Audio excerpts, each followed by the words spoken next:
Have you ever had that feeling? You know the one, where you're just kind of going through the motions, where if you really stop and look at your life, it feels like you're just living the same day over and over again. Well, today we are diving deep into one of the biggest questions there is, using some really powerful ideas designed to help you look inward. This is going to be an active explainer, so let's just jump right in. So, the source material just hits us with this question right out of the gate. And I mean, really think about it.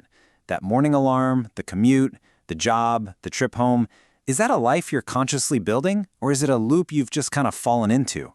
It's a question that can really stop you in your tracks, and honestly, it's supposed to. Just let that one sit with you for a second. And this slide just perfectly lays out the two paths we can be on. Over on the left, you've got the autopilot life. It's that path of least resistance, right?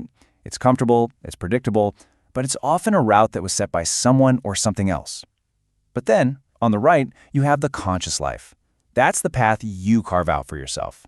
It's all about questioning things, actively choosing, and setting your own direction.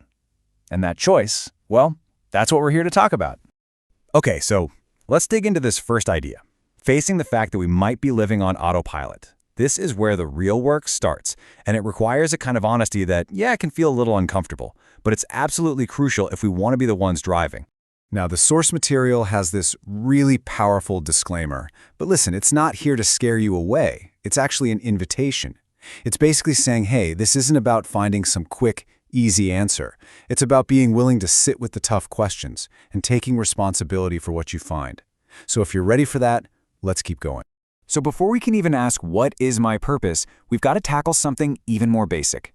What if purpose isn't some treasure you have to find out there, but something you actually create? And to do that, first we've got to figure out what that word even means to us, personally. What I love about this is that it's a mirror, not a dictionary. It's asking you to define the word. So forget what society says, forget what you see on social media. In your own words, what does purpose feel like? There's no right or wrong answer. The only thing that matters is that the definition is true for you. All right, maybe take a deep breath for this next part. We're getting to the absolute heart of this explainer now. These next few questions are specifically designed to shake things up. They're meant to cut through all the noise and get right to the core of how you're really living. And we're starting with the big one. I mean, really, truly consider it. Just take a second right now. If every single one of your bills was paid and your bank account was magically full, would you wake up tomorrow and do the exact same thing you did today? You see, the whole point of that question is that it shines a bright light on the gap between just surviving and truly living. It's kind of like the difference between a plant in a tiny pot that's just getting enough water not to die versus one that's out in a garden with space to grow, just totally thriving. Are you in survival mode or are you thriving? Okay, next reality check. Look at what you do every day for work. And be honest, can you truly see yourself doing this for another 10, 20, 30 years? Don't give the practical answer. Don't think about the mortgage. What's the real answer, deep down in your gut? And hey, if the answer was no, then the next question is, why? Why are you still doing it? Look at these reasons. Is it fear of the unknown? The comfort of what's familiar? A sense of duty? And listen, this part is so important. This isn't about beating yourself up. Let me say that again. This is not self-criticism. It's just self-observation. It's about seeing what's really keeping you stuck. I just love this quote from the source. It's such a beautiful metaphor for regret, isn't it? So many of us are holding on so tight to the night, past choices, missed opportunities.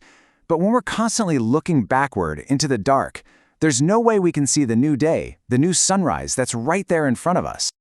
This one can be a little tough, but it's so important. Think way back, before life got realistic. What did you want to be?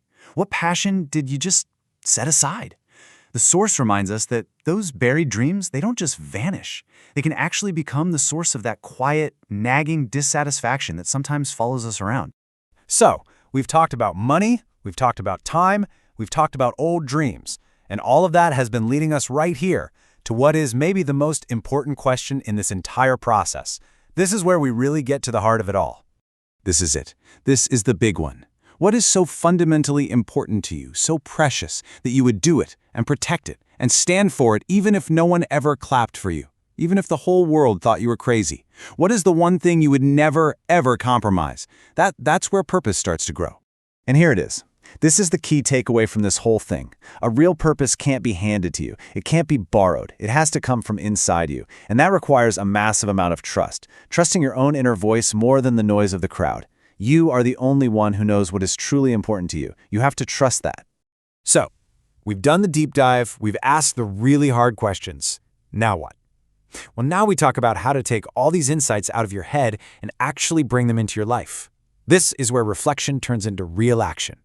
And this source gives us 2 beautifully simple first steps. Number 1, just be honest with yourself about your answers. No excuses, no justifications, no defending, just the raw truth. And number 2, write it down. Seriously, grab a notebook after this. See, thinking lets us get away with things. Writing it down makes it real. It turns a fuzzy thought into something you can actually see and hold. It makes you responsible for it. And we're going to end with this final powerful thought. Every single day, a story is being written about your life. These questions we've gone through, they don't just give you clarity, they hand you the pen. So the only question left is the one right there on the screen. The pen is in your hand now. What story are you going to write?